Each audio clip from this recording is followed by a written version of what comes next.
Navesti jõe põhjakaldal on Maalasti küla. Sealt päevavalgele tulnud leiud kõnelevad aastatuhandete pikkusest asustusest. Esimesena vaatame, mida saime teada rauatoorikute leiukohas, asulakoha edelapoolses servas. Nad tulid välja siit sellest alast, kus praegu on veel näha siuke tumedam muld. Nad kaevati välja lõunaregiooni demineerijate poolt, kuna siin kandis on olnud lõhkekehi. Ja meie tegime siis kaevandi siia ümber, et näha, kas on nende siia paneku osas olnud mingi erilisem tähendus, kas siin võiks olla mingi töökoda või on just valitud väga vähe kasutatav koht. Ja praeguste andmete põhjal tundub, et pigem just viimane. Me ei ole siit leidnud jälgi sellest, et siin oleks olnud ei töökoda ega midagi sellist, vaid võib-olla just on valitud koht, kus lähedal midagi toimunud ei ole, hea koht, et asju peita. Samas on siin minu selja taga on üks suur kivi ja siis sealpool on teine suur kivi. Võib-olla siis need maamärkidena aitasid selle varanduse mahamatjal seda kohta hiljem üles leida, aga nagu ikka nende asjadega võis midagi selle algse omanikuga juhtuda. Me oleme nüüd selle kaubatoorikute leidmise koha lõpuni ära kaevanud. Sealt tulid välja mõned loomaluud, aga nende seos nende raudkangidega on tegelikult ebaselge, sest et nad võisid sinna sattuda ka siis, kui demineerijad seda auku täis ajasid ja panid sinna kõrgematest kihtidest pärit pinnast, sest kõrgemates kihtides oli meil ka loomaluid. Nii et kokkuvõttes võime üsna enesekindlalt öelda, et need kaubatoorikud on olnud maetud sellisesse kohta, kus tõenäoliselt siis tol ajal elu väga ei käinud.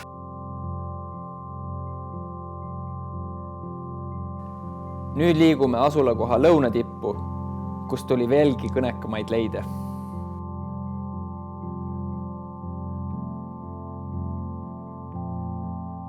Nüüd oleme teises kaevandis, kus on välja tulnud midagi, mis meenutab metalli sulatamise kollet. See koht tuli välja seoses sellega, et kohalik peremees Gert Kallas tahtis oma koduloomale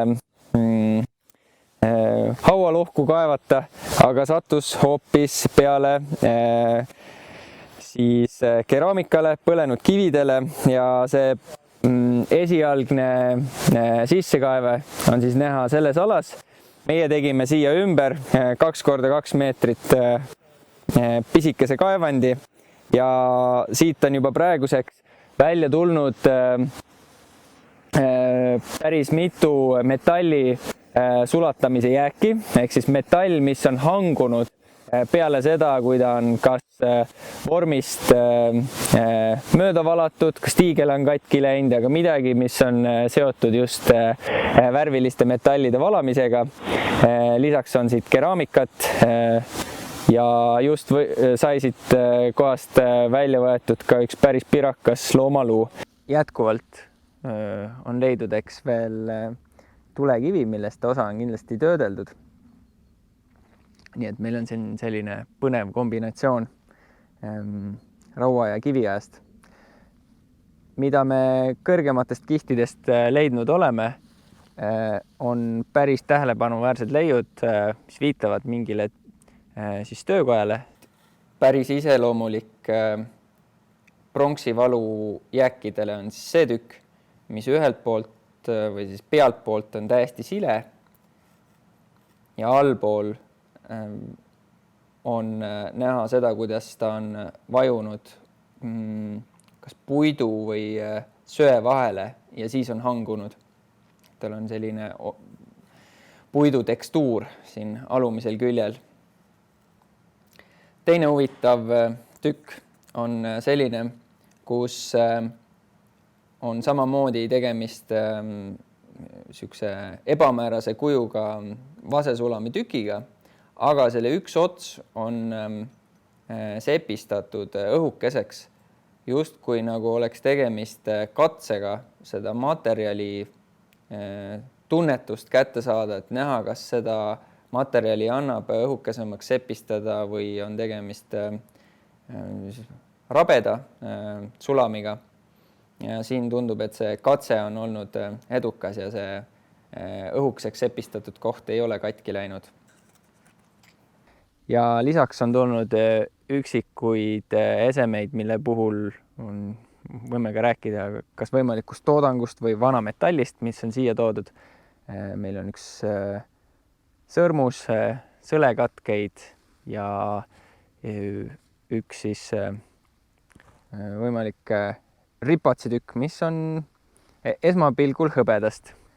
Siin kõrval asuvatel lambakarjamaadel vaatasid ka detektoristid Aleksander Kotkin ja Sergei Kürsa, mis maa seest välja tuleb.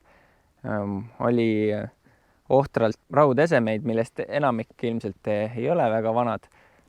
Tähelepanu väärsematest leidudest võiks nimetada siis üks ristripats ja üks rõngas, millel on niisugune tordeeritud muster peal. See võib olla siis millegi vööle riputamiseks. Metallograafiline analüüs maalasti rauatoorikutest võeti ette eesmärgiga saada teada, mis on nende koostis ja seeläbi paremini neid dateerida. Maalastist uuriti siis 2. Nendest esimene oli suurem. See oli päris tihke korrosiooniga kaetud. Kaalus üle 2 kilo ja väiksem, mis siis ei olnud sellise korrosiooniga kaetud ja nagu hiljem ka analüüsi käigus selgus, palju ühtlasema koostisega. Analüüsid tehti siis siinsamas arheoloogialaboris. Selle jaoks kasutasime täppissaagi, liftpinki. Proovid on siis kinnitatud termoplastikusse ja selle abil saab neid hästi nii ette valmistada kui ka pärast uurida. Suuremast rauatoorikust lõigatud proov oli siis üsna servaalast. Siin oli päris palju šlakki, need ferriitsed osad, kus me näeme siis taandunud rauda, on ümbritsetud šlakist ja see on omane otsetaandamise teel toodetud rauale. Väiksemast rauatoorikust võetud proov oli ühtlasema koostisega, kuid ka selle sees oli märke siis rauatooriku valmistamistehnoloogiast. Me leiame sealt seest samuti šlakipesasid, need asetsevad seal ebakorrapäraselt ja viitavad sellele, et ka see raud on rauasõletusahjust välja võetud ja talle on antud see esialgne risttahuka kujuline kuju ja rohkem teda töödeldud ei ole. Metallograafilise analüüsi tulemusena võib öelda, et tegemist on otsetaandamise teel toodetud rauaga, ehk siis need ei pärine kõrgahjudest. See tähendab ühtlasi, et kõige tõenäolisemalt on meil tegemist kohaliku rauasulatuse produktiga. Selliseid nelinurkseid kange või rauatoorikuid on meil nüüd Eestis järjest enam välja tulnud ja nende leiukohtadeks on enamasti olnud Virumaa. Nüüd tundub, et ka Viljandimaa, sellepärast lisaks maalastikangidele on mõned veel jõudnud Muinsuskaitseametisse. Kui me nüüd tahame neid rauatoorikuid dateerida, siis tegelikult ei saa neid veel täpsemini dateerida, kui et me ütleme, et nad on pärinevad meie aja arvamise algusest kuni 14. sajandi lõpuni, kuid kõige tõenäolisem on, et need rauatoorikud, mis on risttahukakujulised, pärinevad siis Eesti kõige intensiivsemast rauatootmise perioodist, mis jääb sinna perioodi 11 kuni 14 sajand.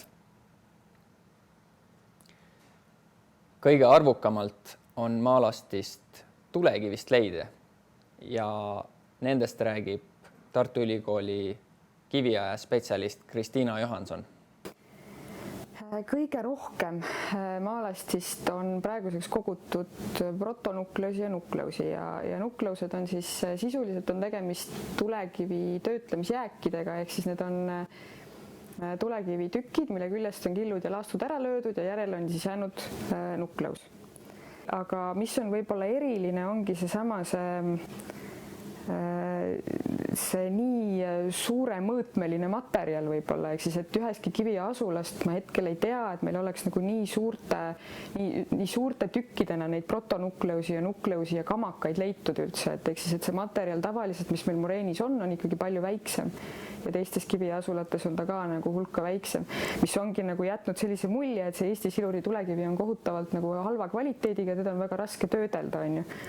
Aga maalasti näitab, et sai töödelda küll ja ilmselt seal, mis on nagu ka veel selline huvitav või õigemini on võib-olla ei ole nii ootuspärane, on just nimelt need 1-2 löögi nagu jäljega nukleused, et siin on ongi selline, et on ära löödud see platvormi kild siit pealt ja siis on ilmselt 1 või 2 löögiga on tehtud see kamakas pooleks lihtsalt. Et just nagu hinnates, et see on nagu piisavalt hea, et seda võib nüüd, see on ilmselt maha jäetud, sest siit ei ole edasi midagi tehtud. Et ilmselt seda siis ei hinnatud kas piisavalt suureks või kvaliteetseks, et just selliste nagu, et natukene jääbki mulje, et seal on nagu seda materjali olnud nii palju, et nad käisid ja lihtsalt toksisid seda pooleks ja siis otsisid endale seda sobivat materjali. Aga maalasti puhul üsna unikaalne on 2 noole otsa leid, ehk siis need on mõlemad siis laastust tehtud. Mõlemad on siis üheharjalisest laastust ja üks neist on siis rootsu osa. See nooleots, siin on näha ka, et see roots on siis nagu retušitud, ehk siis tal on see teisene töötlus on peal ja see nooleots ise on olnud võib-olla mingi 3-4 sentimeetri pikkune, aga seda otsa siis seda teravat otsa ei ole. Ja teine kild on just nimelt siis sellest otsikust, ehk siis siin ei ole seda rootsu osa enam, aga see otsik on täpselt samamoodi, et see teratipp on ainult retušitud, aga ülejäänud nooleots ei ole. Ja see näitab meile, et tegemist on siis mesoliitikumi esimese poole nooleotstega, sest et hiljem oli seda retuši nagu juba rohkem ja ka see rootsuga nooleotsad on iseloomulikult just nimelt varamesoliitikumile. Tulekivist siis veel, et valdavalt on, või õigemini siin maalastis ongi tegemist kohaliku tulekiviga, mida näitab ka see, et seal koha peal on tulekivikamakaid väga palju. Neid ei ole küll nii massiliselt üles korjatud, kui neid seal tõenäoliselt on, sest töötlemata tulekivi hoidlatesse nagu nii massiliselt ei kogu. Ja huvitav on ka see, et kui meil valdavalt siis see moreeni tulekivi on selliste alla 5 sentimeetriste tükkidena põldudelt, et siis maalastis on üpris suured, et siin kõige suurem on läbimõõduga 7 sentimeetrit, mis on nagu Eesti selle kohaliku siluri tulekivi puhul ikkagi nagu väga hea. Ehk siis see näitab ka seda, et meil on võimalik teha ka selliseid pikemaid laaste, meil on võimalik teha suuremaid esemeid ja et selles mõttes ta on nagu näitab seda, et Eesti selle siluri tulekivi mõttes on tegemist nagu üpris kvaliteetse materjaliga. Lisaks eelnevalt välja toodule on maalastist leitud veel pronksiaegne kirves ja tutulus, lohukivi ning palju muid leide. Ma olen kindel, et rikkaliku leiuainesega asulakoht pakub veel ohtralt avastamisrõõmu ja arheoloogidel on korduvalt põhjust sinna tagasi minna. Välitöid rahastas Postimehe fondi Noor Eesti teadusgrant.